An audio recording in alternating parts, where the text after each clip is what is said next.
Hi everyone, আমি ইশিকা। কেমন আছেন সবাই? আশা করি সবাই খুব ভালো আছেন, আর আমরাও বেশ ভালো আছি। মামুনিরা যখন ব্যাঙ্গালোরে ছিল তখন আমরা গেছিলাম সবাই মিলে ফ্যামিলি ডেটে। রামেশ্বরম থেকে ফেরার পরের দিন মিস্টার পল বলল, চলো তোমাদের রাতের ডিনারটা রেস্টুরেন্ট থেকে করিয়ে আনি। তো পাশেই ছিল নিউ তান্দুর রেস্টুরেন্ট, ওটা নাকি খুব ভালো। যেমন কথা তেমন কাজ, আমরাও সবাই রেডি হয়ে চলে এলাম ডিনার করতে। এখন যেহেতু আইপিএল চলছে আর আজকের তো কেকেআরেরও খেলা ছিল, আর এসেই দেখলাম রেস্টুরেন্টের বড় স্ক্রিনে কেকেআর ভার্সেস মুম্বাই ইন্ডিয়ান্সের খেলা চলছে। কী যে ভালো লাগছিল দেখে। যতই কিং কোহলি আর হিটম্যান আমাদের পছন্দ হোক না কেন, মন থেকে তো আমি কেকেআর। আর কে কোন টিমকে সাপোর্ট করছেন অবশ্যই কমেন্টে জানাবেন।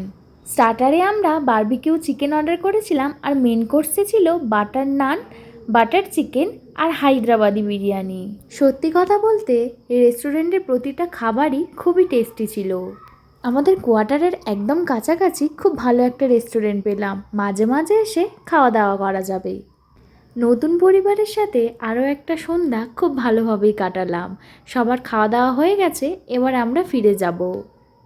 এরকম আবার একটা ফ্যামিলি ডেটে কবে আসতে পারবো কে জানে। মামুনিদের ফিরে যাওয়ার সময়ও হয়ে আসছে, মনটা একটু একটু খারাপও লাগছে। ফেরার পথে গাছ থেকে একটা ওই আকন্দের ডাল নিয়ে বাড়ির দিকে ফিরলাম। এসে আইসক্রিম অর্ডার করা হয়েছিল, সেই আইসক্রিমটা খেয়ে আজকের দিন শেষ করলাম।